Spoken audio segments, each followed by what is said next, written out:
All right, guys, we are live. Today is Feed the Need lead conversion training. And like I was saying before, as people were jumping on, this is part of a bigger training that we usually do once a year that goes over all the different kinds of buyers and sellers and all the different places that we get our leads and have conversations with people and meet people. But because it is so cold this winter, we are having a bad winter this winter, we decided to break this down into smaller chunks.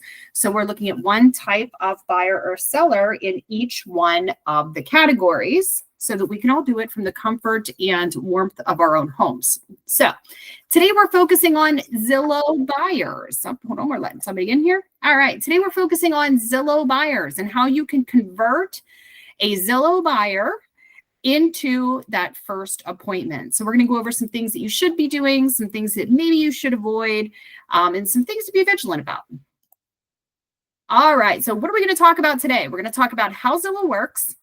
We're going to talk about understanding the need, understanding the client's immediate need, feeding that need, booking the appointment, and then some easy conversation methods. All right, so first thing I want you to do, anytime you take a lead, whether it's through Zillow or anywhere else, the first and most important step before you talk to your first lead is you have to understand how it works and what the lead is looking at. Okay, so how it works and what the lead is looking at. So first thing, when a consumer goes on to Zillow, the very first thing they're going to see is a property search, and they're going to put in either the specific address or the area in which they're looking at. Okay, so they're going on to that and they're saying, search for your new home and add in the address like so many websites do. When they get to it, they're seeing some call to action buttons. So they're seeing the photos of the home, the information about the home, and a few action buttons. Then step 3, that lead is captured through the Zillow system. And then the connection is made with an agent who is assigned to be given that lead. So let's take a closer look at what the buyers are seeing. The very first thing they see at the top of the page are the photos. This is why you hear me say photos are so important. It is the very first thing that a client sees, no matter where they go to search for their home, is they're going to see your photos. So please make sure those photos are quality anytime you are the listing agent. But just below that, they're seeing the price, the address, some important details, how many beds and baths, and the square footage, because you know that's always important. And look what they're seeing here. They're seeing a few action buttons, right?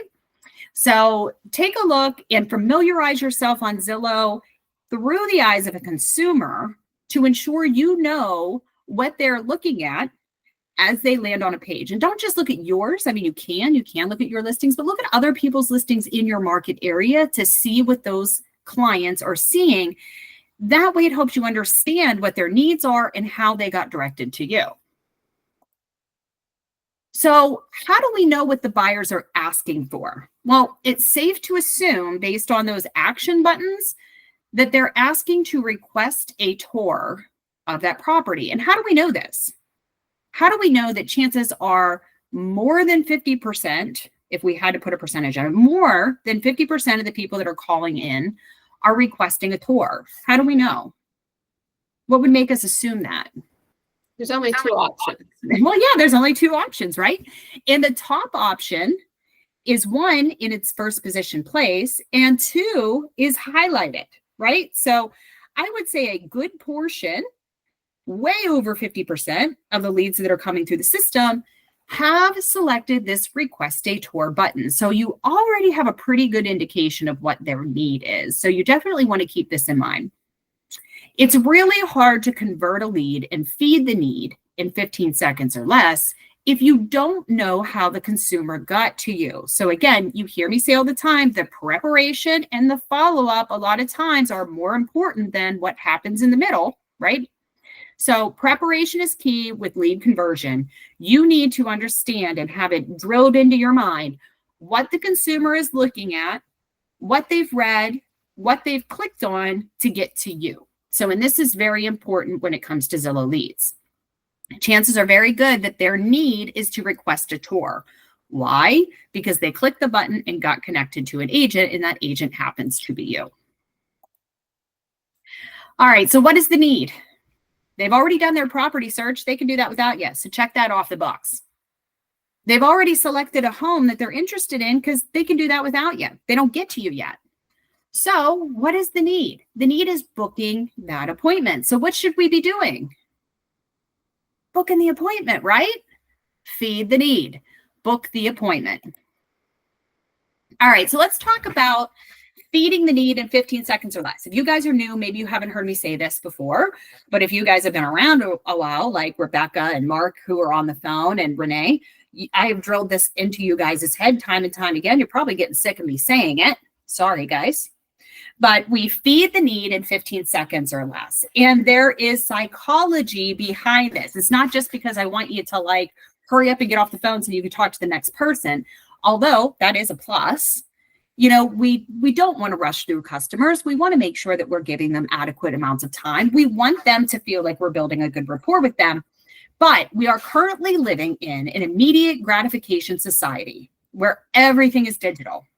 And we want to make sure that we're putting the client's desires foremost up front. So we already know potentially what their desire is. And their desire is not a property search. Their desire, because they already did their property search, right? Their desire is not for you to tell them what property to see. They already have a property to see, or they wouldn't be getting to you through Zillow. Their desire is not to get pre-approved right now. Maybe they're already pre-approved. Maybe they just are starting their home search, but that's not what they're asking for. I can't tell you how many times I hear, because I can hear the recordings on Zillow, agents pick up the phone and they're like, oh, hi, Tyler. Yeah, I see you want to see some houses. A few questions for you. Are you pre-approved? Well, that is the worst question to ask. Well, if you're not pre-approved, I don't show houses. I only show houses to pre-approved buyers. So you go out and talk to your bank and then you call me back. Click. You wouldn't believe how many conversations I hear that go straight in for the kill. Straight in for the kill. That's not what they're asking. That's not their need. All right, I'm going to pick on Mark for a second, just because, you know, he never gets mad at me whenever I pick on Mark. But we're going to say Mark. You know, it's Mark and his wife's anniversary. And his wife tells him, you know what, honey, this anniversary, I just really want to do something special together, something that's real meaningful, just me and you.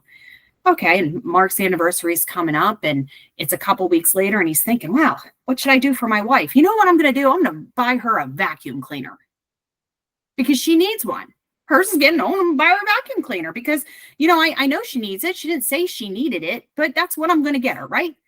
How unsatisfied is Mark's wife going to be, and how many days in the doghouse is Mark going to sit in there with his favorite grandpuppy? Because instead of taking her out to dinner or a trip down to Pittsburgh or whatever they do, he bought her a vacuum cleaner. Mark, how much trouble would you be in? I actually did buy her a vacuum cleaner like 2 or 3 years ago. She had, what's that real fancy kind they have? I can't remember. Like the Dyson? Yeah, I bought her. She wanted a Dyson vacuum cleaner. But to your point, though, if I didn't know she wanted it, a wise guy that I used to be one of my clients years ago, he said, if you can plug it in, it's not a good anniversary gift. No, it's not. Now, the moral of this story is, because you know I love my analogies, is did Mark's wife need a vacuum cleaner? Sure she did. It's one of her needs. Was it her primary need in the moment? Did she vocalize to Mark, her husband, what her primary need was? Yes. Did he ignore that primary need? Yes. Did he offer something that she probably didn't know she needed? Sure, but that's not the point. So think of it the same way when you're talking to these leads. Don't start with the pre-approval. Do your buyers need to have a pre-approval? Sure they do. It's a need that they don't know they need yet. And you should probably assist them with it. But before they're your client, when they're just customers calling in, you need to help them with their primary need, or the rapport that you're going to build with these clients in the future is already lost. So establish the need. Okay. So when these calls come over, you know, and you can see right on your screen, or you can hear from the operator on the phone, that there is a customer by the name of Tyler, and he is interested in touring this home, they have established that need for you. You need to vocalize that need back to the lead so that they understand that you know exactly what they called you to do. You need to offer up an open-ended question so that they can make a selection and have control over their need. And then you confirm that the need has been met. But one thing you want to prevent doing is sidetracking and taking control of that conversation, because they called you, you didn't call them, they called you. You need to feed their need and be courteous, fill that need, and then confirm that the need has been met before you go on to anything else. So back to Mark's story. If Mark wanted to buy his wife a vacuum cleaner for their anniversary, the order in which that should have happened is he should have taken his wife out to a nice dinner and maybe got her, a night on the town to see the show or something like that. And then when they got back home saying, I know you didn't ask for this, but I know you needed this. This is not your primary birthday present, but I also got you a vacuum because I know that has been a pain in the butt for you. And I just wanted to make your birthday even better, right? So think of it that way. All right. Establish the need. What is the need? What could be the potential needs for a buyer? And the first and foremost on Zillow is appointment to tour the property. That is always going to be your number one go-to, because chances are pretty good, 9 out of 10, I would say, if I had to guess, that they want a tour of that property. Maybe they're asking you about location, like, is this in a certain school district? How close is this to the waterway? How close is this to the hospital? So location questions could crop up.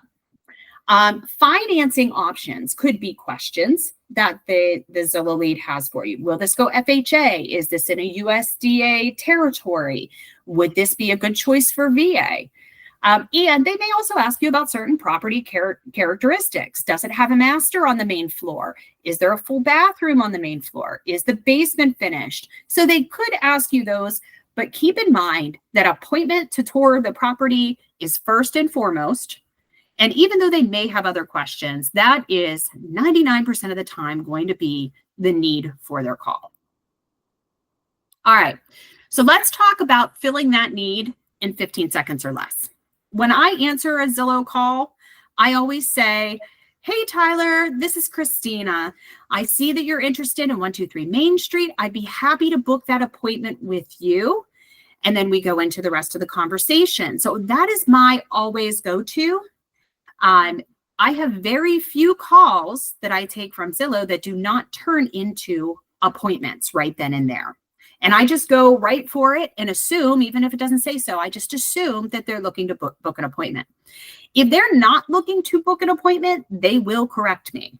And then I'll say, oh, I'm so sorry. You know how the information comes over from Zillow can be a little confusing sometimes. What can I assist you with? Do you have any questions? So if they do, if they ask for the location of the property, give them the address and then ask them, are you looking for a home in a certain school district or with certain amenities or near a certain location? Financing options, offer them options. If they say, hey, will this home go FHA? Say, you know what, I'm not 100% certain. The home looks in overall good condition, but I would love to meet you at the property and we can explore it together. I'll be happy to walk you through it. If it won't go FHA and you already know this, give them some other options. We have great conventional programs, PHFA programs that can definitely help so that we can get you into the home that you want, even if it's not through an FHA loan. Property characteristics, answer those questions. Those would be very specific to that person, like how many beds, master bedroom, first floor laundry, whatever the case may be. All right, so let's go through how I communicate with Zillow leads. And how I do it, guys, is super simple. I have timed myself on the average amount of time it takes for me to feed the need and for me to get those words out of my mouth and them starting to respond and selecting a date for their appointment is 15 seconds or less, okay? So how we would start the conversation is, your Zillow rings, you get on, it's either a recorded message or it's a person saying, I have a buyer, Tyler, on the line. He is interested in 123 Main Street. I'm ready to connect you. And then they connect the call. And I would just start out quickly introducing myself. Hi, Tyler. This is Christina. I'll be happy to assist you today. I see here that you're interested in touring 123 Main Street. That's great. I see that I am available Thursday afternoon or Friday morning. Which one of those is better for you? Okay, so that's one way to do it. Another way to do it is when you answer the phone and the lead starts talking first. I would like to take a tour of 123 Main Street, and Tyler's talking. Then you would respond, great, I'd be happy to help you with your home tour at 123 Main Street. I have Thursday afternoon or Friday morning open. Which is better for you? Did anybody notice that one thing I didn't say was, what day are you available? What day looks good for you? Or do you want to tour this home? Why would I ask them like that? Right? Why wouldn't I? So that's how I would talk to my friend, right? But why wouldn't I ask them in that manner? Why did I tell them Thursday afternoon or Friday morning? Which is better for you? Why did I specifically ask the lead that information? Can anybody guess, even if you don't know? There's two You don't reasons. want them to say yes or no. Mm-hmm. Exactly. We do not ask yes or no questions. We ask open-ended questions. It's not a, hey, do you have time this week? No, I don't. Okay, do you have time next week? Nah, I don't know. I'm not sure. I'm really busy. All right, what about the week after that? Well, I'm going to have to get back to you. I don't know what my work schedule's like. That's how those conversations go, right? We ask open-ended questions, and you have a better ability, and you have better odds of them picking one, because you're not asking them, hey, are you free this week? Well, I don't know. I don't remember what I ate for lunch. I don't know if I'm free this week. I don't remember what obligations I have. But which one's better? Thursday afternoon, Friday morning, period. That this is when I'm available. I am demanding that my time is valuable. I'm being flexible to 2 days, but my time is valuable and you have to pick a bucket. So if you want to see this home, you're going to have to either pick Thursday or Friday, period. And this will allow them to still have a choice and direct that conversation to where they feel like they're in control. But it provides that sense of urgency that these are the 2 times that you have open. You're not open 24 hours a day. Like, I'm not sitting around with nothing else to do but wait for your call. Like, this is what I have open. Okay. So let's talk about the need. The need. I would like to tour the house at 123 Main Street. So how do you feed it? You repeat it back. Great. I would be happy to help with your home tour at 123 Main Street. I have Thursday afternoon or Friday morning open. Which is better for you? So we established the need very quickly. We vocalized the need back to them, which means we were actively listening, and then we repeated it back so that they know that what they're telling us is valuable, that we've heard it, that we understand the need. And then we offer that open-ended question. All right. So let's go further on to the conversation. The lead tells you Friday morning would be great. I can meet you at 10. Now feed that need. Wonderful. I have you all set up for your tour of 123 Main Street Friday at 10. I will meet you in front of the home at that time. So when we respond back, we need to confirm that the need has been fed. We need to confirm it and repeat it back to them. There's a method behind the madness, and I know that by saying the address, now we've repeated this address 3 times, but by feeding this back to them, it's really solidifying that they have an obligation to 123 Main Street Friday at 10. We have fed the need, we've listened to them, we've absorbed it, we've repeated it back to them so that they know that we were actively listening, like their need is important to us, and that we are going to fulfill our obligations to feed it. All right, next you should be expressing appreciation. I will send you an email after we get off the phone with a few other options that we could tour while we are out. I want to thank you for allowing me to take up so much of your time today. Before we go, just let me confirm I have our appointment scheduled for 123 Main Street Friday at 10 a.m. Look, we repeated it again. And if you've been on any of the calls when it comes to the 7 touches, it isn't just about your name. We're repeating it and repeating it and repeating it so that it sticks in their brain. So it becomes a commitment and an obligation from this client. We want to make sure that we have as few no-shows as possible, right? We are giving them the opportunity to change this appointment multiple times. We're drilling it into their head that they have a commitment at this house at this time with you. All right, lead response. Yes, that's correct. I'll be there. All right. Final thoughts. So just to wrap this up, express your gratitude. Great. I'm excited to meet you. Thank you again. Have a wonderful rest of your day. Lead response. Thank you. You as well. See you Friday. Okay. So you can see, I mean, we're explaining this and it took us, 10 minutes to explain it. But I can tell you that when you're on the phone, this whole conversation should last you less than 2 minutes. You should be on that phone and off that phone with that lead in about 2 minutes. You feed the need in 15 seconds or less. Feed the need. So if I were to not go back and look at these slides, let's actually slip off of it. I can tell you that I have my Zillow lead performance memorized forwards and backwards. And it is very much the same every time I pick up the phone. Hi, this is Christina with Realty One Group. I see that you are interested in 123 Main Street and you were looking to schedule an appointment.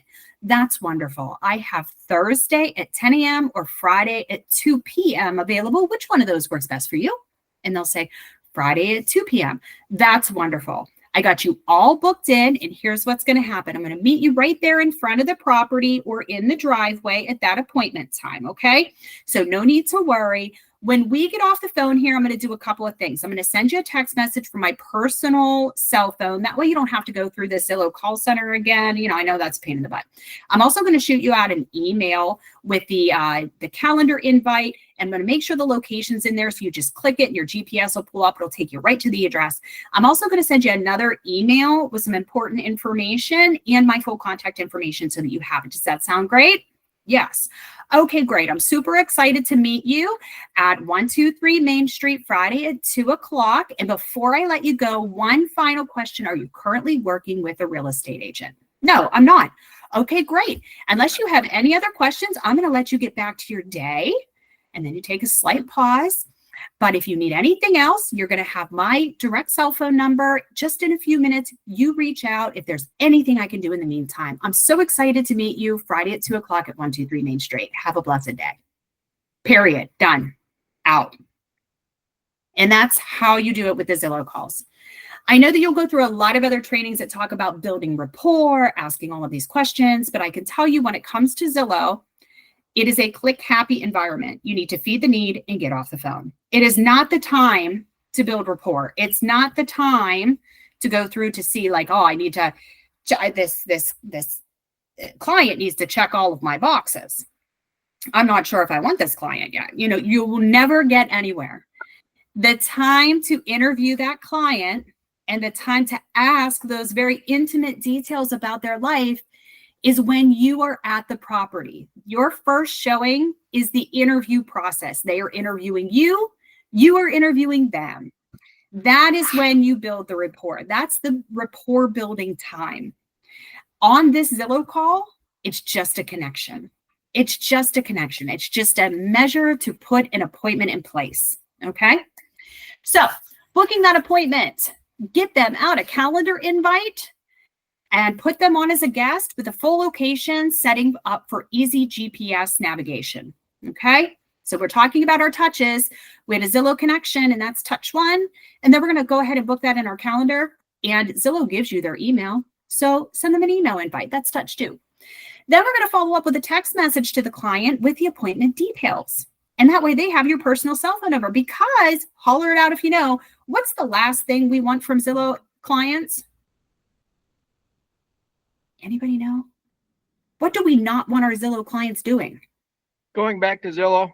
Yep, going back to Zillow. Great job. And why? Because the minute they go back to Zillow, they're going to be sold to another agent, because Zillow makes money every time they click the button. So we want them off of Zillow. The best thing you can do for your leads is get them away from Zillow. Okay? So we've got our 3 touches, and then we're going to email them to thank them for taking the time to speak with you. We're going to show them appreciation. And we're going to include the full appointment details and full contact information. And something else you can do is add a unique value proposition in there, whether that's a flyer about first-time home buyers. Maybe you send them a first-time home buyer book.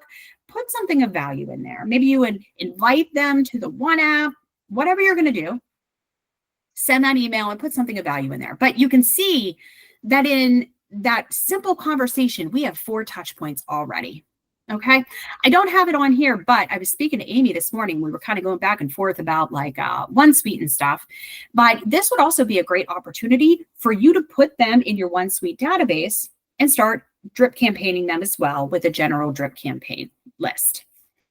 So think about your touches as you go through here and make sure that you're following up with this client, redirecting them away from Zillow, and doing everything that you can to remind them of their appointment time.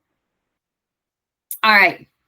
So let's talk about some easy lead conversion once you get that appointment.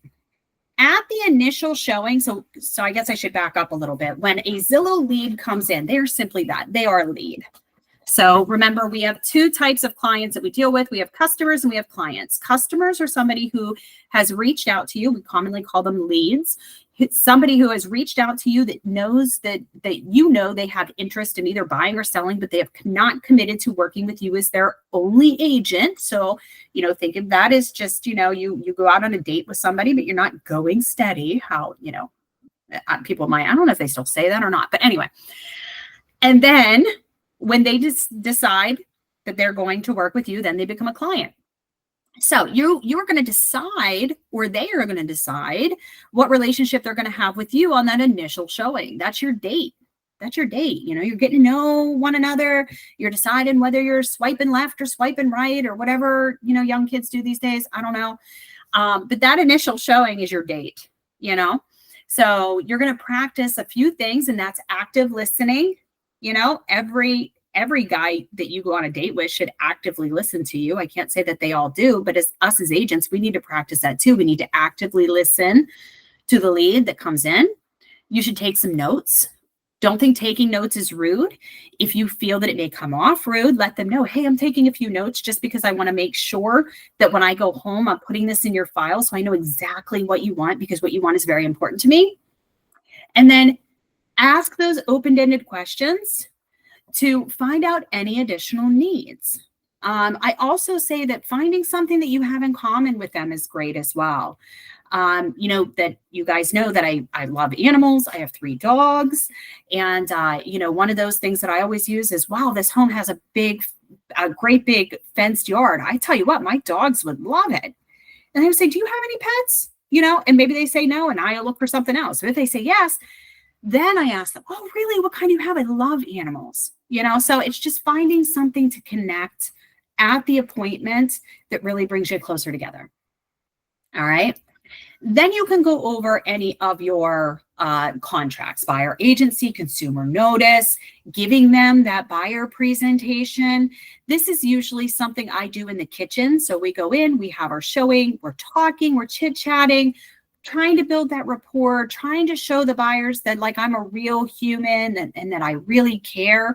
And then before we leave the kitchen, that's when we go over the buyer agency agreement and the consumer notice. We all know that things have changed and you have to do that single property showing. We haven't forgotten about that.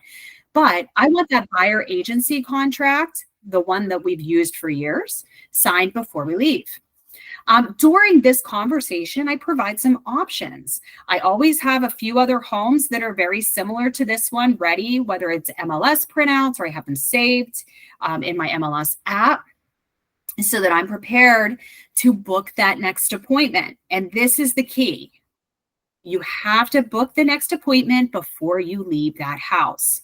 So it's not enough. It's not enough just to show them a house and say, hey, if you're interested in working with me long term, why don't you give me a call? You know what they're going to do? What are they going to do? What's the first thing they're going to do? They're going to go back to Zillow, right? Back to Zillow. And press the button. They're going to press that button like they're in Vegas playing the slots. They're going to go right in and press that button again. So it's important that before you leave that kitchen, you are booking your next appointment. Even if they didn't sign the year-long buyer agency agreement, book the next appointment, because it just means that they need a little bit more time to build a little bit more rapport with you before they're dead set on signing a contract. So book that next appointment. And, oh, go ahead, Rebecca. Yeah. So with the one show contracts, like, I mean, I normally do it over the phone, and email it to them. And I tell them it ends at the end of the showing. That way they feel more comfortable. But do you think it's better to do it at the house? Like, because I know technically we're supposed to have it done, something but done before going into the house, especially with winter time. So like, how would you handle that? So I think you can do it either way. Me personally, I wouldn't send it to them in advance. I make them sign it at the front door. That's just me. I'd make them sign it at the front door. I just think that when we're talking about online leads, because of the nature of how they come in, people are very shy to sign things when they don't know who you are. And that's just the kind of climate of life that we live in. There's so many scammers, so many people out there looking to take advantage of other people. I think that consumers at large are very antsy to sign things, no matter what it is. And I can't say that I wholeheartedly blame them. And that's why when we talk to these Zillow leads, and your first question out of an agent's mouth is, "Are you pre-approved? We need to get you pre-approved." Like if that was me, I'd be like, "Chick, I don't know you. I'm not giving you my social security number."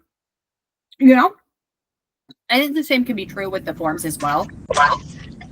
A lot of times when I approach I actually just had a tour request that it was for your property on Adams. But they asked, so I tried to call them after I got the tour. They didn't answer. Then I saw an email and they said, "Is this for rent or to buy?" And I said, "Well, it's for sale, And so they were looking for rent to own, but so what I ended up doing, I said, "That's fine." I said, "But, I have a local lender and there are plenty of programs out there to help you, like for say, you don't have the credit, but you have a down payment or vice versa, and so I was able to get their information to send it over to Sarah to see if they could get pre-approved. So, I mean, I did that, but what happens when, we get a tour and then they're thinking it's a rental, which I'm not sure why they thought it was, but, so that's how I turned that at least into, getting them pre-approved to making them become a client in the future. Yeah, no, I think that you did exactly what you should have done. Okay. There are going to be instances where certain things crop up, like that, like, "Oh, well, I thought it was for rent," and that's just miseducation. I think a lot of times, they don't know. So that's a point where you can redirect, or they'll say, I've had leads tell me, "Well, yeah, I just want to see this one house because my agent's on vacation." And then I'll redirect and stop, and say, "Unfortunately, the law prohibits me from inserting myself into a contractual relationship with a consumer and a licensed agent. So I am unable to assist you at this time." So there's always redirect points. If you run into that, I would say take it as it comes, but I think you did exactly the right thing, Rebecca. Thanks. Mm-hmm. All right. So make sure you get that future booking before you leave the kitchen. And I've gotten a lot of they don't have any other houses that they want to look at. I don't know where to book them an appointment to. That's okay. Just book that standing appointment. And what I tell clients is, "Hey, I want to make sure that we have you in. How's Thursday at 2:00 look for us to get together again?" Well, yeah, we're open Thursday at 2:00. Okay, great. So here's what I'm going to do in the meantime. And here's something I want you to do. I'm going to put this in my calendar. We have an appointment Thursday at 2:00. I'm going to look for other homes in this neighborhood that are similar for us to look at. And however, in the meantime, I'm going to send you my one app. This is going to allow you to look at all the homes we have in the market in real time. If you see something that you're interested in touring on Thursday, do me a favor, click the little star and favorite it. And then just shoot me a message with either the address or tell me that you favored it in your app, or even take a screenshot. A lot of people just take a screenshot of it and send it to me. And then I'm going to add that to our tour list. And I'm going to give you a call Wednesday night and let you know the exact location of where we're going to meet. Okay, so you don't have to have that next address. Just tell them that you're going to figure out what that next address is going to be the day before the appointment. They get that appointment in, get it solidified, and that's going to keep them off of the request an appointment button because they have already committed to meeting with you. So there is a huge correlation in conversion rate if you're following these steps as opposed to not doing it, I promise. All right. So while you're at the appointment, you want to build rapport quickly. So warm greeting. Hi, I'm Christina with Realty One. Thank you so much for meeting me today. We're going to go into the property here in just a few minutes. However, the law says that I do have to give you a single property showing, just says that I'm working with you on this one property. We'll talk more about relationships in a little bit, but I do have to sign this. By the way, it's really cold. Hurry up and sign it quickly. You know, haha. Then we're going to feed the need. We're going to open the door. We're going to get into the property. Okay. While we're in the property, we're going to ask those open-ended questions again. You see a pattern? We're asking those open-ended questions. You know, maybe it's a ranch and say, oh, you know, let me ask you, do you prefer ranches or do you like 2 stories better? Oh, we like ranches. Oh, that's great. That's great. You know, there's lots of benefits of owning a ranch, blah, blah, blah. And then you're going to actively listen to what they have to say and repeat back key points. Yeah, we like ranches better. We really like them because, you know, my mother is getting older, and although she's still living in her home, there is going to become a time where she's going to have to live with us for a while. And I want to make sure that we have 3 bedrooms. That way we have a space for mom when that time comes, you know, and it would be really nice to have, you know, a bathroom close to that bedroom. So, you know, in case her mobility gets a little worse. And then you can repeat back those key points.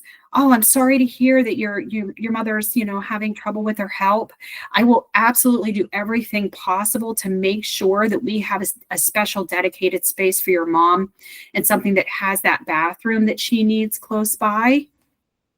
You know, and then you can share something about you personally and say, you know, I understand how difficult this could be. When my grandfather was ill and we were looking for the perfect property for him, you know, it was challenging. It was challenging both financially and emotionally, you know, because that's never a point in time where you really want to think that your parents or grandparents are ever going to be. And it was so hard on him. And I really feel for your mother, what she's going through. Okay. Express your appreciation. And I want to thank you so much for telling me that. You know, I really, really do appreciate you being so open and honest. You being open and personal with me is really going to help me find exactly what you need. And I am dedicated, repeating the solution, I am dedicated to finding you the most amazing ranch home that has a very special place for your mom with everything that she needs. Okay, so that's how you build the rapport. Go through each one of those steps. Warm greeting, feed the need right away. Again, ask those open-ended questions. Actively listen to what they have to say. Prove that you listened by repeating back those key points in their own words. So use their own words to repeat it back. Share something about yourself personally. So have the appearance of being vulnerable. Express your appreciation. And repeat the need solution. Okay. All right. Think outside of the box. Why is that future booking that we're talking about so important? Why is that future booking method so important? And this is where you guys got to chime in because I don't have an answer for this.